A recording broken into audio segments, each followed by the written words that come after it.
Good evening students. आप सभी लोगों का शौर्य एकेडमी के प्लेटफॉर्म पे बहुत बहुत स्वागत है। और हम लोग मिशन ISPCS 2021 के कार्यक्रम में हैं। इतिहास का एक बड़ा खंड हमने आपको बताया और आपको बताऊं कि जब हम बताते हैं तो मॉडर्न हिस्ट्री में हम दो ही बातें कहते हैं। पहली बात तो ये कहते हैं कि कैसे औपनिवेशिक साम्राज्य का निर्माण हुआ, पहली चीज़। और दूसरा मतलब पूरे मॉडर्न इंडिया को दो भागों में बांट सकते हैं कि एक वो सेक्शन जो कि जहाँ पे औपनिवेशिक सत्ता का निर्माण हुआ, और एक दूसरा वो जब औपनिवेशिक सत्ता के विरुद्ध आवाज़ उठाई गई और स्वतंत्रता मिली। और इन दोनों कालखंडों का विश्लेषण काफ़ी जटिल है। एक मॉडल हमने औपनिवेशिक सत्ता की स्थापना कैसे हुई वो आपको बताया हुआ है कि 18वीं 19वीं शताब्दी का भारत अगर आप देखिए तो मुगल साम्राज्य का पतन, क्षेत्रीय राज्यों का उदय, यूरोपीय कंपनियों का प्रभुत्व और फिर भारतीय राजनीति में हस्तक्षेप की एक लंबी प्रक्रिया, इसका विश्लेषण हम लोग पिछले 8-10 क्लासों में किए। ये सभी कक्षाएँ शौर्य एकेडमी के प्लेलिस्ट में, हिस्ट्री वाले प्लेलिस्ट में आपके साथ वहाँ पे मिलेंगे। अगला जो टेस्ट होगा वो इसी पे आधारित होगा। वो जो मॉडल हमने डेवलप किया था उसमें विशेषतः राजनीतिक पक्षों की चर्चा की थी। राजनीतिक पक्षों के साथ साथ हमें उन नीतियों का भी ध्यान देना होगा जिन्होंने तत्कालीन औपनिवेशिक साम्राज्य को मजबूत किया। कोई भी जो औपनिवेशिक साम्राज्य होगा, जो नीति होगी, जो पॉलिसी होगी, वो इसी उद्देश्य को लेकर के आएगी कि कम से कम औपनिवेशिक साम्राज्य जो हो वो क्या हो, मजबूत हो ना। तो उसी क्रम में आज हम लोग पढ़ते हैं, पहली क्लास लेते हैं औपनिवेशिक साम्राज्य की नीतियों में भूमि राजस्व नीति, लैंड रेवेन्यू पॉलिसी, भूमि राजस्व नीति को देखते हैं। और आपको बताऊं कि ये पॉलिसी सबसे पहले देखी जानी चाहिए, लैंड रेवेन्यू पॉलिसी। प्री के हिसाब से हम लोग भले यहाँ फोकस कर रहे हैं, लेकिन इस टॉपिक से बहुत सारे सवाल ऑप्शनल में, मेंस में, हर जगह GS मेंस में पूछे जाते रहे हैं। तो फिलहाल हमारा फोकस है, कार्यक्रम है किस पे, प्री पे ओरिएंटेड है, राइट। आपको बता दूं कि जब हम भूमि राजस्व नीति की बात करते हैं तो आपको बताऊं कि एंशिएंट से लेकर के मेडिवल तक, या यूं कहें कि ब्रिटिश काल तक, औपनिवेशिक काल तक राज्य की आय का प्रमुख स्रोत था। और हो भी क्यों ना, इसमें रटने की ज़रूरत नहीं है, तार्किक दृष्टि से सोचने की ज़रूरत है।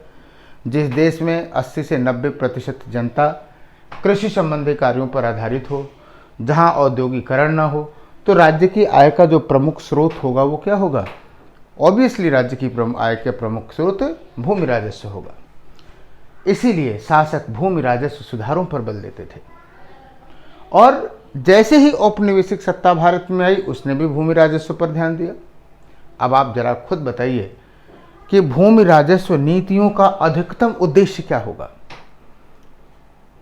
ब्रिटिश सत्ता का या औपनिवेशिक सत्ता का जो एकमात्र उद्देश्य होगा वो क्या होना कि अधिकतम राजस्व प्राप्त करना, to collect the maximum revenue. यही तो होगा, मैक्सिमम रेवेन्यू, राइट। लेकिन आपने ये सोचा, कभी देखा कि एकमात्र उद्देश्य होने के बावजूद भी आप देखेंगे तो अलग अलग क्षेत्रों में अलग अलग नीतियां जो हैं वो लागू हुई। जैसे अस्थाई बंदोबस्त की नीति हुई। आप जानते हैं भूमि राजस्व नीति जो है एक परमानेंट सेटलमेंट हुआ, अस्थाई बंदोबस्त की नीति हुई।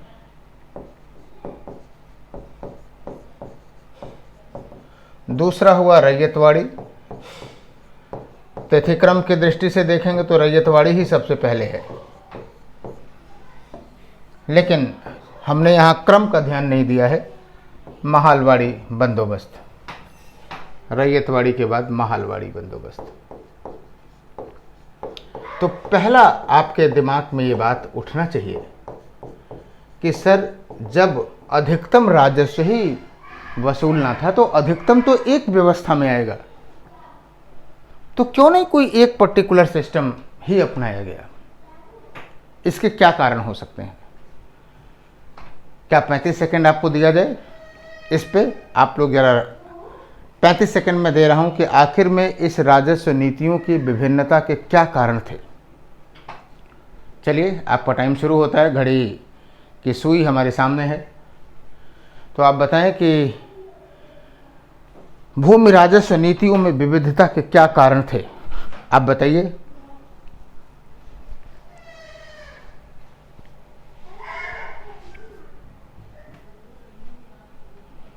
तो देखिए, पहली बात तो आप ये कह सकते हैं कि भारत का जो क्षेत्र था वो विस्तार अलग था, तो परिस्थितियां अलग थीं। नंबर एक, पहला कारण तो आप ये कह सकते हैं कि सर क्षेत्रगत परिस्थितियां अलग थीं, राइट। दूसरी चीज, इस सिस्टम को लागू करने के प्रति वे अलग अलग विचारधाराएं भी थीं, आइडियोलॉजीज भी थीं। और आपको बताऊं कि इन विचारधाराओं पर आप लोगों का ध्यान नहीं जाता है किसने कौन सी व्यवस्था लागू की। इतना अगर आप जान लिए तो आपको लगता है कि हमने पूरा रेवेन्यू सिस्टम समझ लिया, है ना। लेकिन आपको इस टॉपिक को पढ़ने के पीछे आपका अप्रोच क्या होना चाहिए?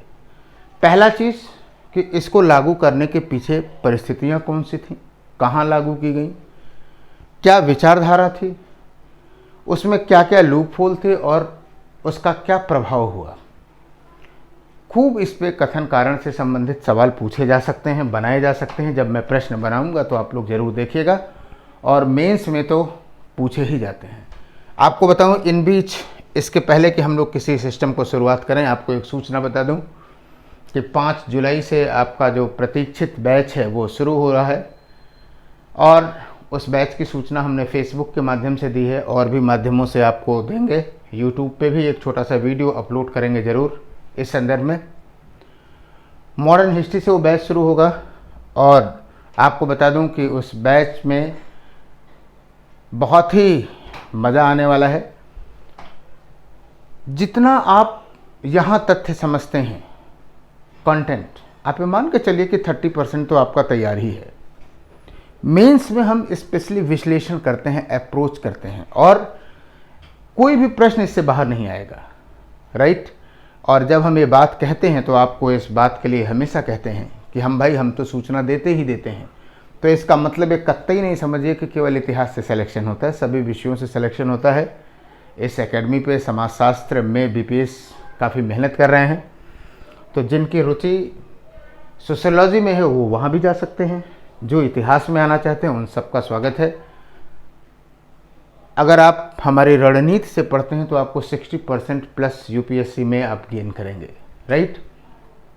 तो फिलहाल ये एक सूचना थी, और कोई भी अगर आपको क्या कहते हैं कि इस संदर्भ में इंक्वायरी करनी है तो हर डिस्क्रिप्शन में जहाँ भी प्रचार रहता है वहाँ पे, फेसबुक पोस्ट पे, कहीं भी अगर आप हमको खोज लेंगे, किसी भी माध्यम से संपर्क करेंगे तो मैं आपसे प्रयास करूंगा कि संपर्क करो।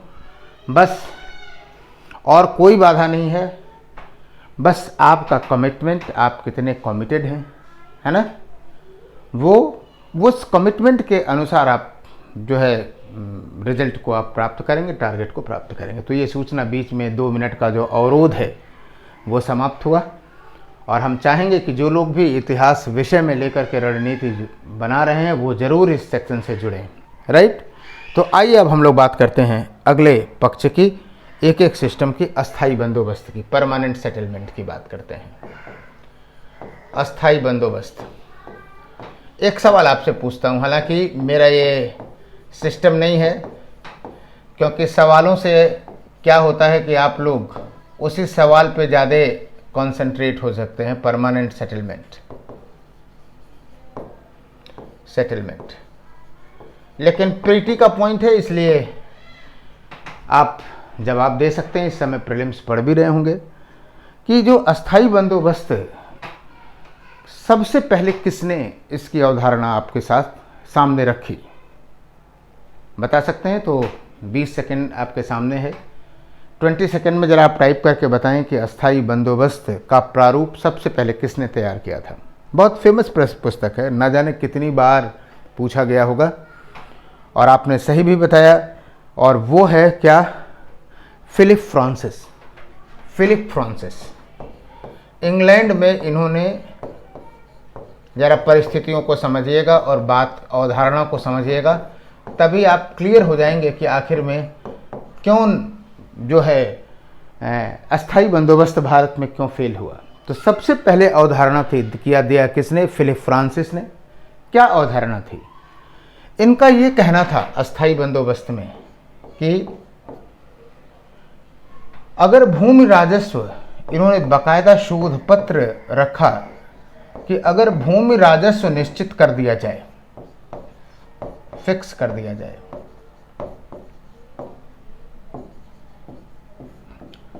तो कृषि का विकास होगा। तो कृषि का विकास होगा। और आप जानते हैं कि कृषि अर्थव्यवस्था का आधारभूत भाग होता है। तो अगर कृषि का विकास होगा तो निश्चित रूप से पूरी अर्थव्यवस्था का भी, इकोनॉमी का भी पूरा भी विकास होगा। और फिलिप फ्रांसिस के समय में ही यूरोप में एक विचारधारा चल रही थी। यूरोप में एक विचारधारा चल रही थी। कभी भी यूपीएससी ही सवाल उठाएगा, पीसीएस वाले तो फ्रांसिस पूछ के ही खुश रहते हैं, कि एक यूरोप में विचारधारा चल रही थी, फिजियोक्रेटिक विचारधारा। फिजियोक्रेटिक विचारधारा, और यूरोप में भी और स्पेशली फ्रांस में थी ये फिजियोक्रेटिक विचारधारा। कई लोग थे उसमें। और फिजियोक्रेटिक विचारधारा का ये तर्क था कि वास्तव में अर्थव्यवस्था की जो रीढ़ है, बैकबोन है, वो एग्रीकल्चर है। कृषि के विकास पे सबसे पहले ध्यान दिया जाना चाहिए। और वैसे भी एग्रीकल्चर का जब आप विकास करते हैं तो क्या होता है कि उद्योगों के लिए या अन्य चीज़ों के लिए आपको संसाधन मिलते हैं। और उसी बात को विधिवत प्रस्तुत किया किसने? फिलिप फ्रांसिस ने।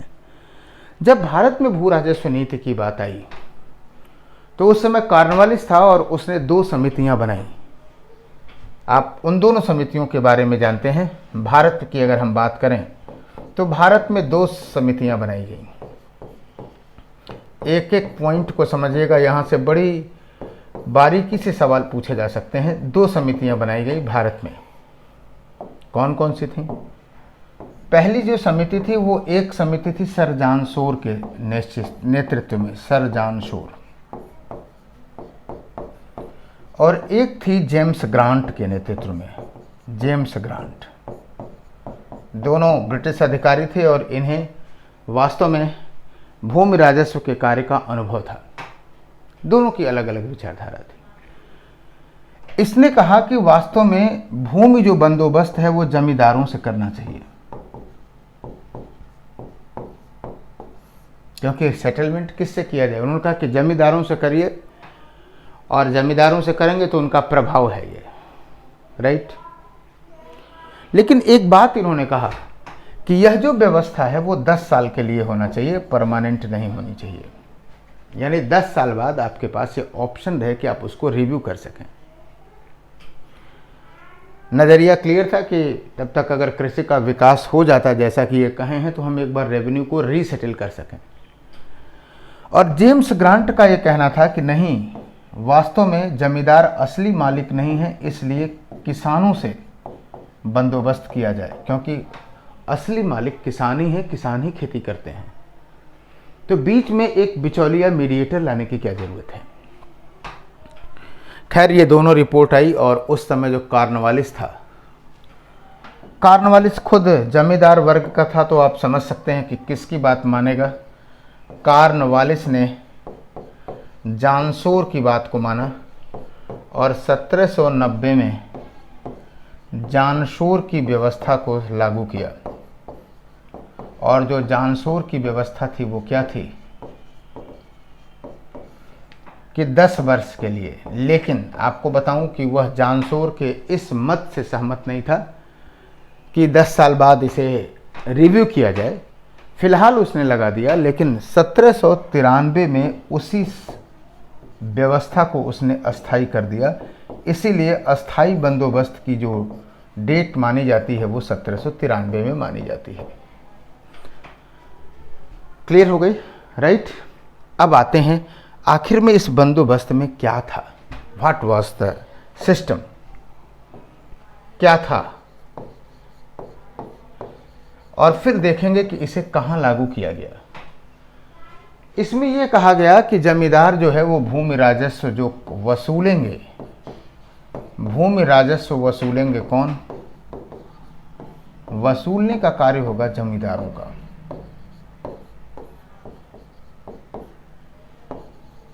कार्य जमींदारों का होगा। और आपको बताऊं, जब हम लोग ऑप्शनल में बात करेंगे तो इस बात की चर्चा करेंगे कि अस्थाई बंदोबस्त के पहले ही कई प्रयोग हो चुके थे द्वैध शासन में। फिर 1769 में कर्टियस ने एक प्रयोग किया था, और अंततः ये सारे प्रयोग ट्रायल एंड एरर मेथड के बाद ये अस्थाई बंदोबस्त की बात आई। तो वसूली का काम हो गया, कंपनी कर मुक्त हो जाएगी, उत्तरदायित्व तो मुक्त हो जाएगी, और जमींदारों से यह अपेक्षा की गई कि 1/11 भाग वो स्वयं रखेंगे।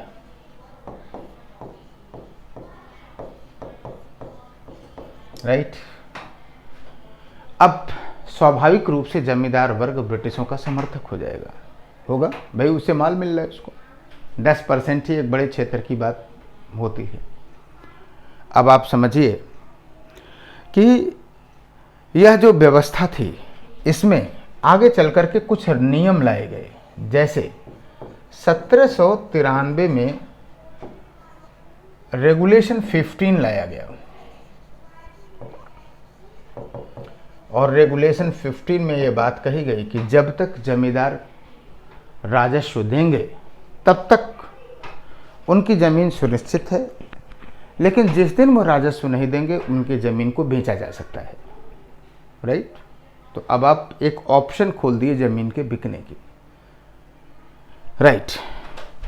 इसी संदर्भ में 1795 में एक आया सनसेट लॉ, सूर्यास्त नियम, और ये स्पेशली लाया गया किसानों के लिए। जमींदारों को यह अधिकार दिया गया कि अगर निर्धारित तिथि के सूर्यास्त तक भूमि राजस्व नहीं जमा हो पाता है तो जमींदारों को यह अधिकार होगा कि वह भूमि राजस्व को क्या करें, मतलब उस जमीन को बेच दें। तो ये तो प्रावधान थे। आइए जरा देखते हैं कि इन प्रावधानों में को किन जगहों पर लगाया गया, लागू किया गया। कई बार पूछा गया है कि लागू कहां था। अगर आप देखोगे तो लागू जो था बंगाल में, बिहार में, उड़ीसा में, संयुक्त प्रांत में, संयुक्त प्रांत का कुछ पार्ट था, आप कह सकते हैं कि कुछ बंगाल, बिहार, उड़ीसा, संयुक्त प्रांत, उत्तरी कर्नाटक का कुछ भाग था। और ये जो क्षेत्र था ना, कुल ब्रिटिश भारत का, साफ साफ लिख दे रहा हूं, पूरे भारतवर्ष का नहीं, ब्रिटिश भारत का 19% था। अब कहोगे कि सर ब्रिटिश भारत क्या है, तो वह क्षेत्र है जिस पर ब्रिटिशों का अधिकार था। यानी जब औपनिवेशिक सत्ता थी तब भी कुछ ऐसे राज्य थे जो कि स्वतंत्र थे, स्वायत्त थे। भले ही वो मित्रता की संधि पर आ गए, बात अलग है, लेकिन वो स्वायत्त थे, वो ब्रिटिश के अंदर नहीं था। तो 19% पे था। अब आइए हम देख लेते हैं कि वास्तव में इससे लाभ क्या हुआ और हानि क्या हुई। आइए देखते हैं। जाहिर सी बात है, जो लाभ हुआ वो ब्रिटिशों के पक्ष में रहा, और जो हानि हुई वो किसके पक्ष में, किसानों के पक्ष में आई। आइए देखते हैं लाभ, सारे पक्षों को, जितने भी डायमेंशन हो सकते हैं वो हम देखते हैं। एक और मज़ेदार बात, हम आपसे प्रश्न पूछ लेते हैं, पूछ लें, अगर इजाज़त हो तो पूछता हूँ। जो 1790 में जो भूमि राजस्व निर्धारित किया गया था वो कुल भूमि राजस्व कितना था? कहेंगे करे सर आप सीधे फैक्ट पूछने लगे, लेकिन नहीं, ये सीधा फैक्ट नहीं है। अस्थाई बंदोबस्त एक बहुत बड़ा मुद्दा रहा है 18वीं शताब्दी में, या औपनिवेशिक भारत में किसानों से जुड़ा ये मुद्दा रहा है। और आप जानते हो कि इस वर्ष किसानों से जुड़े मुद्दे बड़े चर्चा में रहे हैं। तो हो सकता है कि यहाँ से मेंस में सवाल बने। तो बताइए कुल कितना था? 1 मिनट। कुल टोटल लैंड रेवेन्यू कितनी थी आप बता सकते हैं? अगर देखा जाए तो मैं बताता हूँ कुल भूमि राजस्व कितना था। वास्तव में उस समय भूमि राजस्व रखा गया 268 लाख रुपए। थोड़ा सा कलर बदल देता हूँ जैसे आपके दिमाग में रहे कि सर ने क्यों लिखा था। दिखाई तो ये कम देता है लेकिन फिर भी लिख दे रहा हूँ 268 लाख, 268 लैक्स। और जो 1790 में जो भूमि राजस्व था उसका जस्ट डबल। ये बात इसलिए ध्यान में रखने लायक है कि फिजियोक्रेटिक विचारधारा कहती थी कि भूमि फिक्स कर दीजिए तो कृषकों को लाभ मिल सकता है, लेकिन ये थोड़ी कहती थी कि इतना ज़्यादा रख दीजिए कि फिर उसे लोग भरते भरते ही मर जाएं। और भारत में यही हुआ कि अस्थाई बंदोबस्त का सैद्धांतिक लाभ नहीं मिला क्योंकि भूमि राजस्व बहुत ज़्यादा था। डन। आइए देखते हैं लाभ क्या हुआ। कंपनी दायित्व मुक्त हो गई। सबसे बड़ा मुद्दा तो यही था कि कंपनी को अब दायित्व नहीं रह गया, कंपनी दायित्व मुक्त हो गई। डन। नंबर दूसरी बात,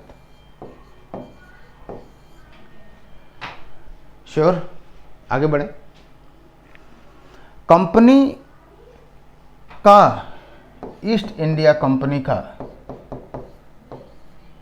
राजस्व निश्चित हो गया। अब पत्थर पड़े पानी पड़े इससे कोई फर्क नहीं था। एक बात और कहूंगा, एक इतिहासकार कहते हैं कि स्थायी बंदोबस्त के आर्थिक लाभों की तो बात छोड़ दिया जाए, जो हुए सो हुए। सबसे बड़ा लाभ यह हुआ कि जो जमींदार वर्ग था वह अस्थायी रूप से परमानेंटली ब्रिटिश समर्थक बन गया।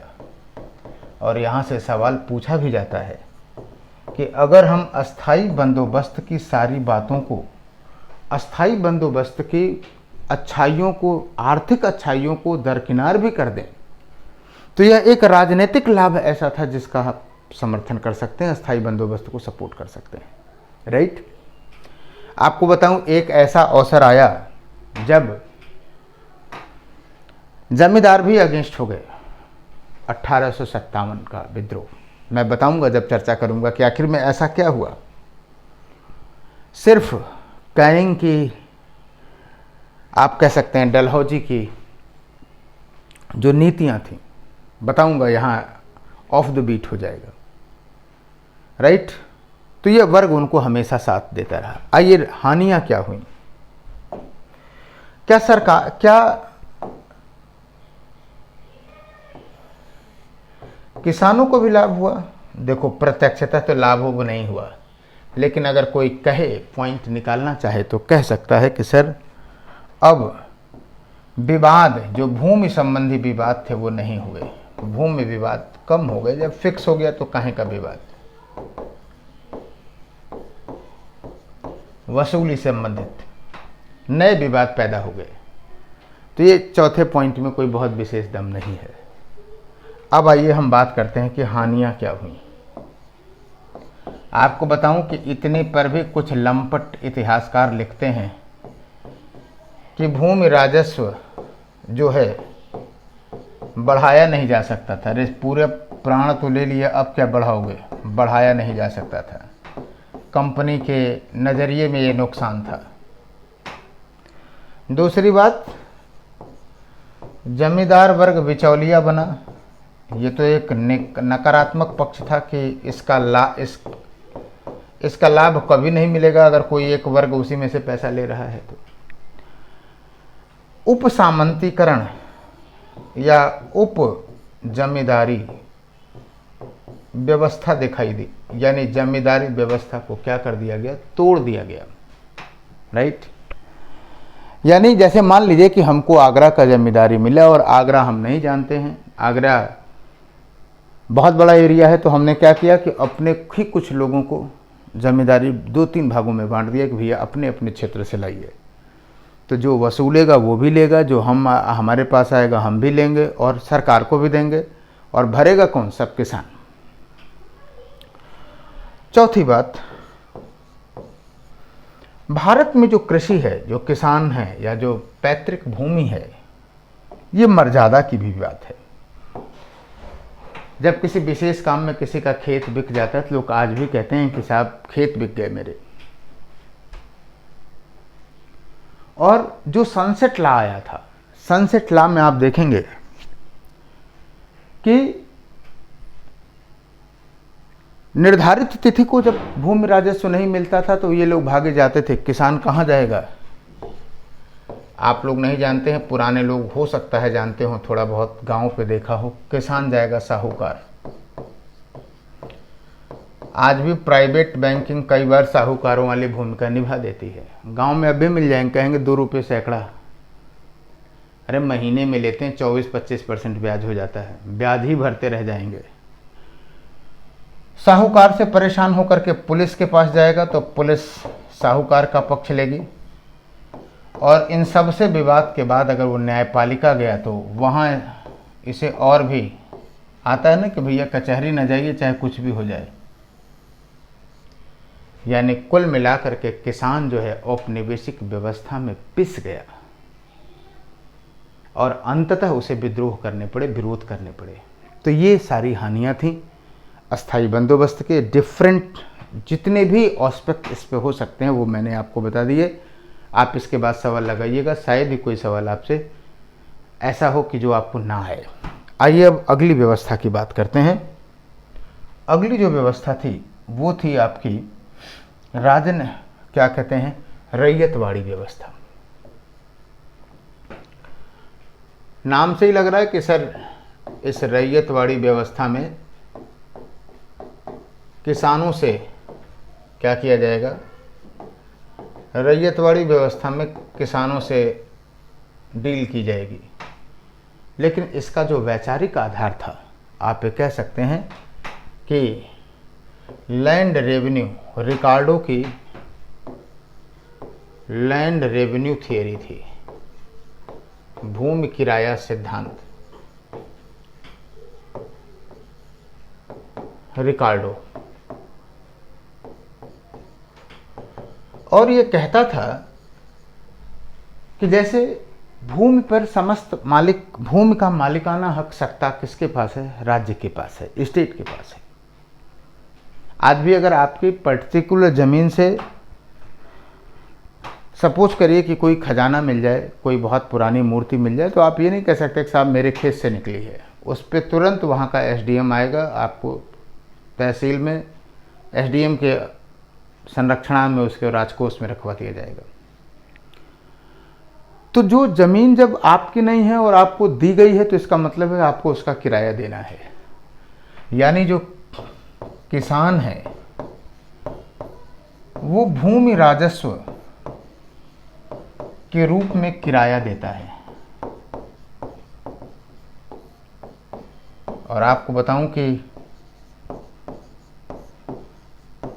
इसी आधार पर यह व्यवस्था लागू की गई।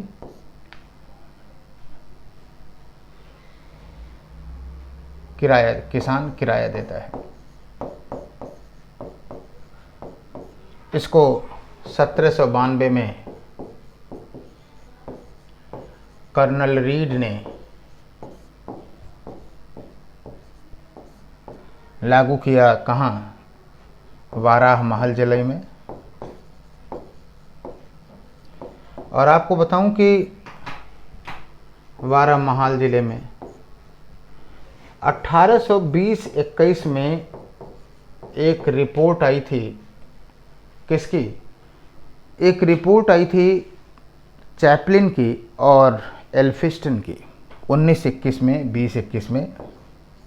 कॉन्सेप्ट जानिए, सन ऐसा नहीं पूछेगा। एल्फिंस्टन और चैपलिन की रिपोर्ट आई थी और इसी रिपोर्ट के आधार पर आगे चल करके टॉमस मुनरो ने इसे लागू किया गया मद्रास और बंबई में। रैयतवाड़ी व्यवस्था। और अगर देखा जाए तो क्या थी ये व्यवस्था, ये तो क्या था हमने बताया। इसमें इस व्यवस्था में क्या थी, वैचारिक आधार बताया लागू करने के बाद। इसमें क्या था कि भूमि राजस्व, एकदम आपको कॉन्सेप्चुअली समझने की जरूरत है। भूमि राजस्व जो है किसानों से वसूला जाएगा और जाहिर सी बात है जब किसानों से वसूला जाएगा तो क्या हो जाएगा, इसमें बढ़ोतरी हो सकती है, समय के साथ बढ़ोतरी और घटोतरी हो सकती है। बताऊंगा जब हम लोग राष्ट्रीय स्वतंत्रता आंदोलन बताऊंगा तो ये भी बताऊंगा कि समय समय पर भू राजस्व संहिताएं बनाई गई, अकाल संहिताएं बताई गई और बताया गया कि अगर ऐसी प्रतिकूल स्थिति आ जाए तो हम किसानों का ऋण माफ, किसानों की जो राजस्व माफ भी कर सकते हैं, लेकिन वो किताबों में ही माफ होता था, हकीकत में लोग वसूल ही लेते थे। राइट। भूमि राजस्व आप मान के चलिए कि 60% प्लस था, 60% से ज़्यादा था। और ये कम न मानिए क्योंकि 20 से 25% लागत भी होता था। 60% मतलब 66 2/3 से ज़्यादा ही होता था। और अगर इसमें 20-25% आप लागत रख लीजिए तो किसान के पास बचत जो है वो काफ़ी कम हो जाती थी। राइट। और यही वजह है। तो फिलहाल आइए हम देखते हैं लाभ की बात करें पहले, फिर लाभ हानि और प्रभाव की बात करेंगे, उसी सेगमेंट में हम लोग देखते हैं। लाभ की अगर हम बात करें कि क्या लाभ हुआ, तो ब्रिटिशों को अगर आप लाभ देखेंगे तो आप ये कह सकते हैं कि जो लैंड रेवेन्यू था वो बढ़ा और ये जो पूरा लागू था वो लगभग 51% क्षेत्र में लागू था। 19% में अस्थायी बंदोबस्त और 51% में क्या था, रैयतवाड़ी। तो लैंड रेवेन्यू इसमें इंक्रीज हुआ। राइट। एक सबसे बड़ा संबंध ये हुआ कि राज्य और कृषि का संबंध हुआ। राज्य और जो शासक वर्ग थे उनका प्रत्यक्ष संबंध हुआ। राज्य शासक वर्ग और किसानों का, राज्य शासक वर्ग और किसानों का प्रत्यक्ष संबंध हुआ। आगे चल करके जब आप कृषक विद्रोह पढ़ेंगे तो इस बात को जानेंगे कि किस तरह से किसानों ने संवाद करने की कोशिश की ब्रिटिश साम्राज्य से। तो निश्चित रूप से जब आप किसानों से संबंध बढ़ाएंगे तो आपका आधार जो है वो थोड़ा मजबूत होगा, गांव तक आपकी सत्ता पहुंच जाएगी। बिचौलिए नहीं दिखेंगे आपको, बिचौलिए, मीडिएटर्स नहीं दिखेंगे। लेकिन अगर हम हानि की बात करें,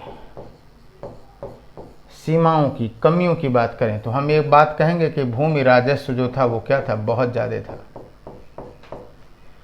और खास करके वो जो साहूकार पुलिस वाली जो बात थी वो यहाँ भी आ गई। साहूकार पुलिस और न्यायपालिका।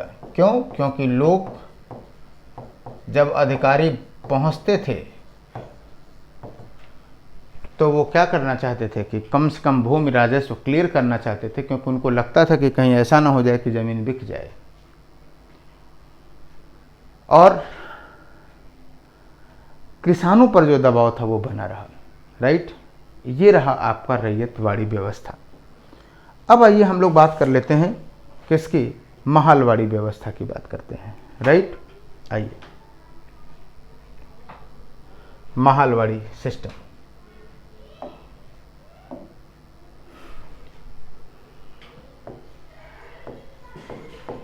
और महालवाड़ी व्यवस्था जो थी वो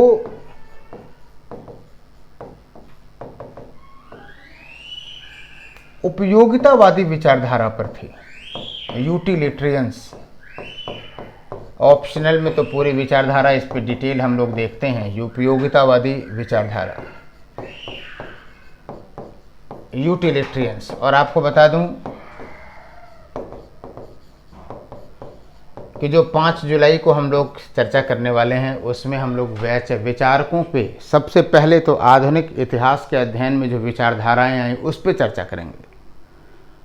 और वो लंबी चर्चा करेंगे, पब्लिक करेंगे कि जिसको भी समझ में आए, चाहे वो जीएस का हो चाहे ऑप्शनल का हो, समझ ले तो उसके कुछ फायदे में बातें आ जाएं। उपयोगितावादी विचारधारा क्या कहती है? उपयोगितावादी विचारधारा ये कहती है कि हमें रेवेन्यू या हमें संसाधनों का प्रयोग ऐसा करना चाहिए कि हमें अधिकतम लाभ हो। हमें संसाधनों का प्रयोग ऐसे करना चाहिए जिससे कि अधिकतम लाभ हो। आपको बताऊं कि भारतीय संदर्भ में उपयोगितावादी जो विचारधारा रही है वो बड़ी, क्या कहते हैं, सेल्फिश टाइप की रही है। फिलहाल आपको बता दूं इसका जो उपयोगितावादी जो विचारधारा के जो अग्रणी चिंतक थे वो थे जेम्स मिल थे। जेम्स मिल, भारत के प्रति तो इनकी नकारात्मकता बहुत ज़बरदस्त थी, बताऊंगा, वहाँ हम चर्चा करेंगे। जेम्स मिल थे, एडम स्मिथ थे, ये सब कलाकार ही थे। एडम स्मिथ थे, रिकार्डो भी इस ग्रुप में आता है, कुछ हद तक रिकार्डो भी था। बेंथम थे, जर्मी बेंथम, राइट। आपको बताऊं कि कई बार ये लोग कहते थे कि जो भारतीय समाज की जो गरीबी है उनकी गैर उपयोगितावादी विचारधाराओं के कारण है। यानी जो पैसा पाएंगे उसका त्यौहार मना लेंगे, नाच गाना कर लेंगे, बाकी पैसा बचा तो तेरे ही कर लेंगे, संस्कार कर लेंगे, कहे ये नॉन प्रोडक्टिव चीज़ें हैं, है ना। जाहिर सी बात है ये सब लोग एक तरह से विशेष प्रकार की मानसिकता से थे कि उनको भारतीय संस्कृति में कमी ही दिखाई देती थी, है ना। और आप देखते हो कि आज के वर्तमान संदर्भ में अगर आप बात करो तो भूटान जैसे देश खुशी को ही, क्योंकि वो जानते हैं कि जीडीपी में नहीं कर सकते हैं।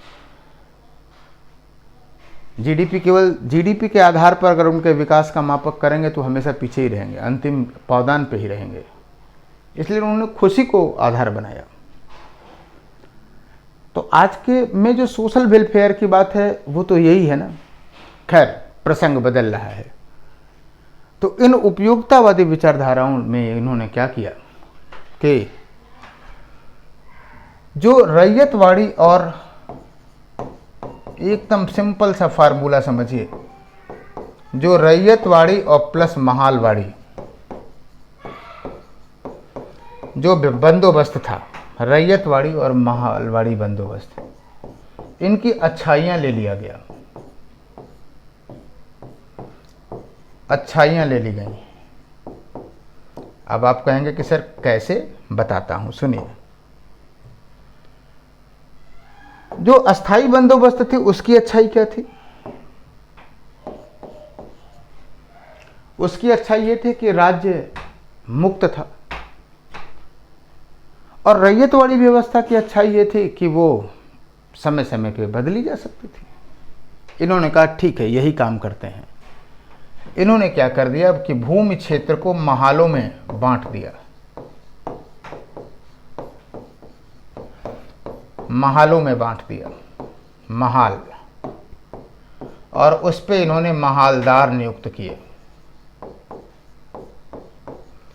अब आप सोचिए कि साहब ये महालदार जमींदार नहीं बन जाएगा, आगे चल करके बन जाएगा।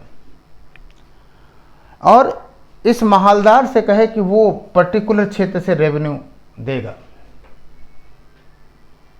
राइट। कंपेयर आप कर पा रहे होंगे।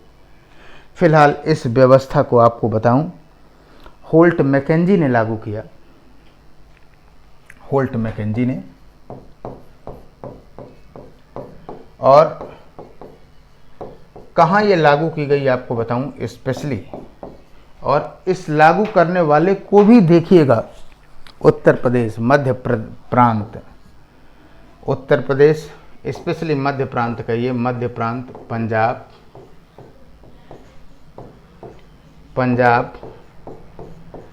उत्तर प्रदेश लगभग 30%, नहीं कितने परसेंट हो जाएगा ज़रा देखिए तो, 19 और 51, 51, 9, 60, 10, 70, लगभग 30% क्षेत्रों में ये लागू थी। ये वो एरियाज थे, एमपी में आज भी चले जाइए तो खेती खेत दिखेंगे कि जहाँ विस्तृत रूप से एग्रीकल्चर होता था। इस व्यवस्था में समय समय पर संशोधन किए गए। जैसे आपको बताऊं कि 1822 में एक रेगुलेशन 7 आया, बड़ा हंसी आएगी अगर इस रेगुलेशन को देखोगे।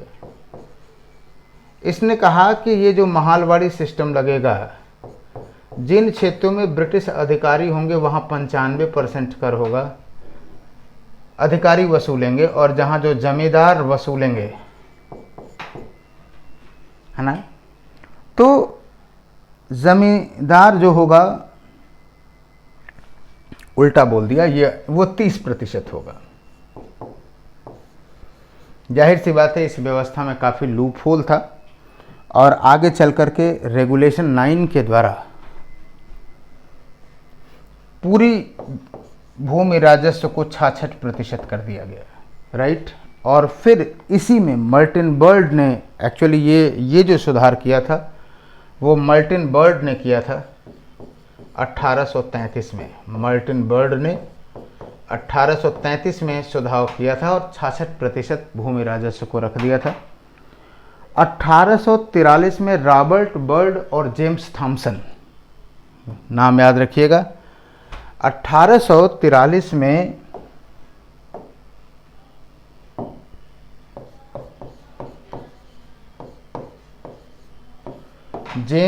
1843 में रॉबर्ट बर्ड और जेम्स थॉमसन और रॉबर्ट बर्ड, क्या कहते हैं, जेम्स थॉमसन और रॉबर्ट बर्ड, इन्होंने भूमि राजस्व को 50% कर दिया, 50% कर दिया, क्योंकि उनको लगता था कि ये सारी व्यवस्थाएं जो हैं क्या हैं कि लैंड रेवेन्यू ज़्यादा था। एक सामान्य सबकी, हर जगह की, हर क्षेत्र की, हर व्यवस्था की ये सामान्य सिस्टम यही था कि भूमि राजस्व वहाँ पे ज़्यादा था। अब आप देखें इसका इम्पैक्ट क्या हुआ। आप देखें सरकार की निश्चित रूप से इनकम बढ़ी, किफ़ायती दार थी सरकार के लिए, अगर आप देखें प्रॉफिटेबल थी। लेकिन जो जनता के समक्ष जो मौलिक चुनौतियां थीं वो क्या थीं? पहली ये कि उनका भूमि राजस्व बहुत ज़्यादा था, लैंड रेवेन्यू ज़्यादा था, डन। दूसरी कि जब भूमि राजस्व ज़्यादा था तो वो भी जो है साहूकार के चक्कर में पड़ने ही पड़ने थे, है ना। और आपको बताऊं कि पूरे औपनिवेशिक काल में अगर आप देखते हैं तो किसानों का इतना अधिक शोषण हुआ कि एग्रीकल्चर की स्वतंत्रता के बाद आज भी एग्रीकल्चर सेक्टर को बूस्टअप करना चाहिए, बूस्टअप किया जा रहा है। आपको बताऊं, मेरा अपना ही खुद इस पे एक बहुत बड़ा रिसर्च मॉडल है, शोध मॉडल है कि अगर हम लोग एग्रीकल्चर सेक्टर में रियल सुधार कर ले जाएं, यानी कृषि क्षेत्र का अगर विकास 10 से 12% कर ले जाएं तो हम विकसित राष्ट्रों की श्रेणी में आ जाएंगे। उसके लिए हमें एग्रीकल्चर में इन्वेस्टमेंट करना होगा, उत्पादकता बढ़ानी होगी, राइट। तो स्वतंत्रता के पश्चात एग्रीकल्चर सेक्टर पर फोकस इसी संदर्भ में किया गया। देखो बहुत इंपॉर्टेंट है आज के समय में ये टॉपिक, इसलिए बहुत अच्छे ढंग से जानने की जरूरत है, राइट। और वास्तव में औपनिवेशिक ये जो नीतियां थीं, हम तो एक बार मुस्कुरा के बार बार इस बात को कहते हैं कि साहब ब्रिटिशर्स आपको कहीं मुस्कुराते हुए दिखें तो उसमें भी उस मुस्कुराहट का भी पैसा वसूला उन्होंने, राइट। लेकिन इससे किसान जो है वो बहुत बुरी तरह से हुए और उन्होंने अंततः विद्रोहों में अपनी अभिव्यक्ति दी। तो हम इसकी चर्चा करेंगे, बड़ा जटिल सा टॉपिक है, लेकिन कोई भी टॉपिक हमको छोड़ना नहीं है, बहुत डिटेल हम लोग चर्चा करने वाले हैं। तो आप लोगों ने विभिन्न राजस्व नीतियों की लाभ हानियों, परिस्थितियों, विचारधाराओं सबको देखा। कल हम लोग 2 राजनीतिक नीतियों के साथ उतरते हैं, और वो ये कि किस तरह से जो सहायक संधि की नीति थी और डलहौजी के व्यक्तिगत सिद्धांत, है ना, कम से कम ये 3 सिद्धांत तो प्रीलिम्स के हिसाब से बहुत ही महत्वपूर्ण हैं। तो बहुत बहुत धन्यवाद, जुड़े रहिए। और एक बार फिर आप सभी लोगों को मैं ये सूचित कर रहा हूँ कि 5 जुलाई के कार्यक्रम में जो लोग ऑप्शनल ले रहे हैं वो आएँ, उनका बहुत बहुत स्वागत है। गुणवत्ता के संदर्भ में और नियमितता के संदर्भ में वो एकदम से निश्चिंत रहें। Thank you.